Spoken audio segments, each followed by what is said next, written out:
अस्सलामुअलैकुम, मेरा नाम अदनान रज़ा खान है और जनाब इंसानी खिदमत के सफ़ीर जनाब रिजवान ईदी साहब पर कातिलाना हमला 40 से ज़्यादा लोगों ने उनको तशद्दुद का निशाना बनाया है।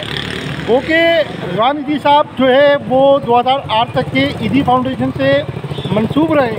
उसके बाद से तसलसल के साथ वो अल खिदमत फाउंडेशन के साथ जो है वो हैं इन्वॉल्व हैं और इन पर जो है एक माफिया की जानिब से जो इनको धमकियाँ मिल रही थी और पुलिस में रिपोर्ट भी की गई थी, जिसपे हमारे एक जो सहाफ़ी भाई मज़हर जलाली भाई ने 19 नवंबर को एक पोस्ट भी डाली थी और उस पर जो है आवाज़ जब उठी थी तो मुतालिका थाने ने उनको बुलाकर मामला जो है वो रफ़ा दफ़ा करवा दिया था। अच्छा जी, उनका ताल्लुक़ किसी सियासी जो तशद्दुद जिन्होंने किया उनका ताल्लुक़ किसी सियासी तबके से जो कि कत्ल के वारदात में मुलविस हैं, उनके ख़िलाफ़ जो है कई थानों में मुकदमात भी दर्ज है।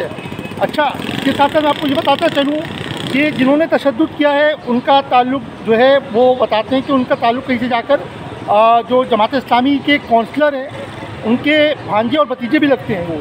तो बात ये कि मैं जो हूँ जमात इस्लामी या किसी चीज़ पर तनकीद नहीं कर रहा। जब एक जो है समाजी खिदमत के सफ़ीर पर हमला हो सकता है तो सोचें कि एक आम आदमी जो है इस माशरे में अपनी आवाज़ और फरियाद लेके कहाँ जाएगा। जब इंसानी खिदमत के सफ़ीर के हवाले से कोई जो है एक्शन नहीं लिया जा रहा तो आम आदमी जो है इस हवाले से क्या सोचेगा। ये एक हमारे लिए लम्हा फ़िक्रिया है और इस पर सोचा जाए तो बहुत कुछ है, नहीं सोचा जाए तो कुछ भी नहीं है। इस पर फ़ौरन एक्शन लिया जाए और रिजवान ईदी साहब को जो है वो सिक्योरिटी फराहम की जाए, साथ साथ उनका तहफ़्फ़ुज़ जो है वो यकीनी बना जाए। जज़ाकल्लाह, अल्लाह।